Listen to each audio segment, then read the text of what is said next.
पतनशील सामंती वर्ग पर एक करारा व्यंग्य, लखनवी अंदाज। बहुत बहुत प्रसिद्ध लेख यशपाल जी का लिखा हुआ। यशपाल जी का परिचय हमने पिछले वीडियो में किया ही था। अगर आपने देखना है तो ऊपर से आप आई कार्ड से देख सकते हैं। नहीं देख पाए तो लास्ट में एंड स्क्रीन में आपको एक बॉक्स बना मिलेगा, उसमें यशपाल जी की तस्वीर भी हो सकती है, तो आप उसे छूकर टच करके देख सकते हैं। या फिर हमारे चैनल हिंदी साहित्य और व्याकरण गुरु में आप जाइए, वहाँ पर आपको यशपाल जी का ही नहीं बहुत से प्रसिद्ध साहित्यकारों का परिचय मिलेगा, उनकी रचनाओं का परिचय मिलेगा। तो चलिए शुरू करते हैं। लखनवी अंदाज यशपाल जी का एक प्रसिद्ध व्यंग्य लेख है। इसमें उन्होंने ये सिद्ध किया है कि बिना कथ्य की कहानी नहीं लिखी जा सकती, और साथ ही गिरते हुए सामंती वर्ग पर उन्होंने व्यंग्य किया है। लेख का सार क्या है? इस लेख के सार के हिसाब से हम पढ़ सकते हैं, देख सकते हैं कि भीड़ से बचने के लिए लेखक ने दूसरे दर्जे का टिकट खरीदा और रेलगाड़ी के दूसरे दर्जे के डिब्बे में सवार हो गया। दूसरे दर्जे का डिब्बा लगभग खाली ही था। एक सीट पर केवल लखनऊ की नवाबी नस्ल के एक सफ़ेद पोश सज्जन पालथी मारकर बैठे हुए थे। उनके पास 2 खीरे पड़े थे। उसके चेहरे पर चिंता और संकोच के भाव थे। नवाब साहब के चेहरे पर सह यात्री के मिलने की कोई उत्सुकता ही नहीं थी। कई बार हम देखते हैं ना कि ट्रेन में अगर बैठे होते हैं, कौन जा रहा है, कहाँ जाएगा, कई लोग तो पूछ भी लेते हैं, तो उनको कोई जानने की कोई इच्छा ही नहीं थी, उत्सुकता नहीं थी। लेखक नवाब साहब की असुविधा और संकोच के कारणों के बारे में सोचने लगा। उसने अनुमान लगाया नवाब साहब अकेले ही यात्रा करने के लिए दूसरे दर्जे में बैठ गए होंगे। सफ़र काटने के लिए उन्होंने खीरे खरीदे होंगे, लेकिन उसे वहाँ देखकर वह संकोच में पड़ गए होंगे। लेखक ने कनखियों से नवाब साहब की ओर देखा। कनखियों से कैसे दिखते हैं? आँखों से कुछ अलग तरीके से। लेकिन वो खिड़की के बाहर ही देखते रहे, कोई इंटरेस्ट शो नहीं किया लेखक में। अनंत फिर कुछ समय रुककर नवाब साहब ने लेखक का अभिवादन किया और उनसे खीरे खाने के बारे में पूछा। भारतीय सभ्यता है, हम कुछ खाते हैं तो सामने वाले से पूछ ही लेते हैं। लेखक समझ गया कि नवाब साहब उसे सामान्य व्यक्ति समझ रहे हैं, इसलिए उसने मना कर दिया। अब नवाब ने खीरों को धोया और उनके ऊपरी हिस्से को काटकर उनको रगड़ा। वो होता था ना पहले, नमक लगा के और ऊपर से वो उसकी मुंडी सी काट के वो चीज़ है। नवाब साहब ने खीरों को चाकू से छीला और फाँकों में काट लिया, सैलेड जैसे काटते हैं, सलाद काट दिया। उन पर जीरा मिला, नमक और लाल मिर्च डाल दी।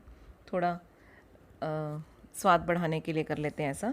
लगता था कि नवाब साहब के मुख में खीरों के रसास्वादन की कल्पना से ही मुंह में पानी भर आया था। जब हम कुछ खाने लगते हैं ऐसा हो जाता है ना, मुंह में पानी आता है। लेखक सोचने लगा कि पहले तो यह नवाब रईस बनने का ढोंग कर रहा था, इसलिए लोगों की नज़रों से बचकर खीरे खाना चाहता था, लेकिन अब अपनी असलियत पर उतर आया है।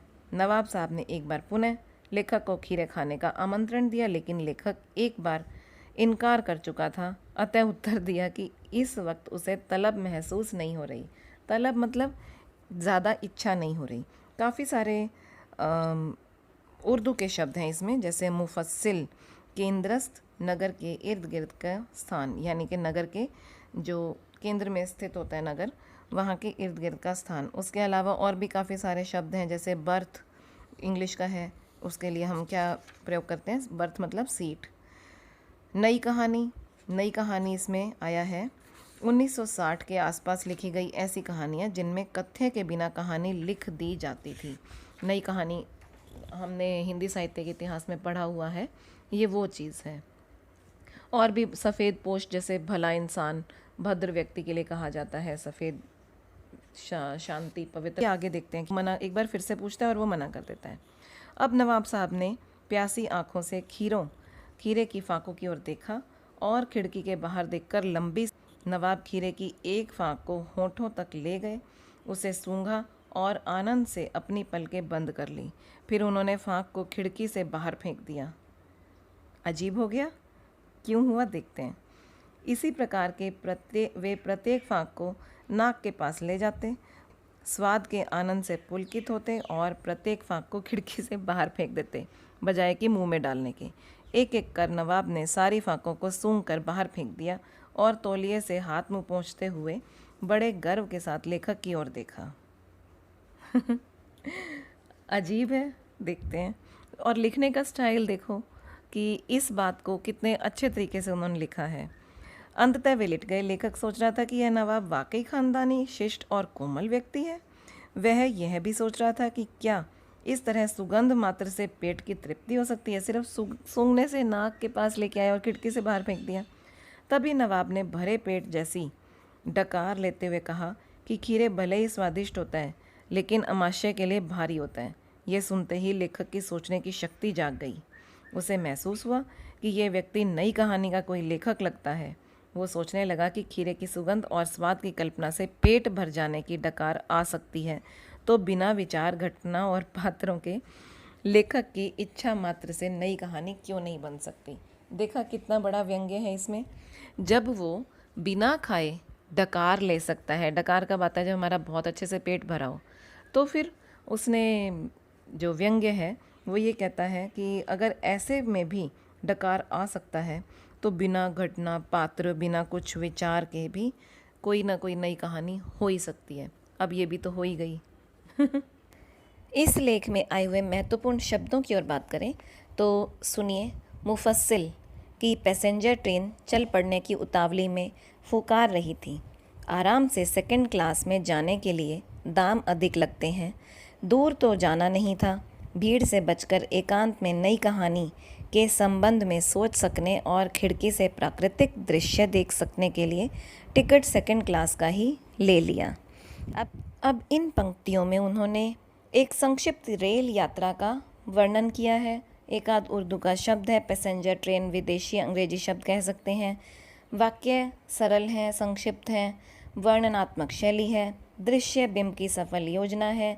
हम इसको जैसे जैसे पढ़ते हैं वैसे वैसे हमारे आंखों के सामने ऐसे लगता है कोई नाटक सा चल रहा है, कोई अभिनय कर रहा है, सेम वैसे का वैसे सीन चलने लगता है, तो दृश्य बिंब है। तद्भव शब्दावली के साथ साथ विदेशी शब्द भी हैं, आम बोलचाल के शब्द भी हैं, और प्रसाद गुण युक्त सरल और सहज भाषा है।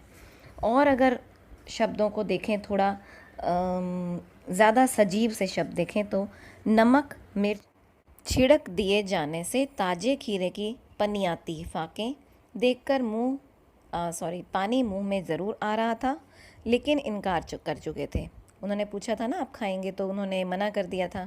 अब आत्मसम्मान निभाना ही उचित समझा, उत्तर दिया शुक्रिया, इस वक्त तलब महसूस नहीं हो रही, मेदा भी ज़रा कमज़ोर है, किबला शौक़ फरमाए।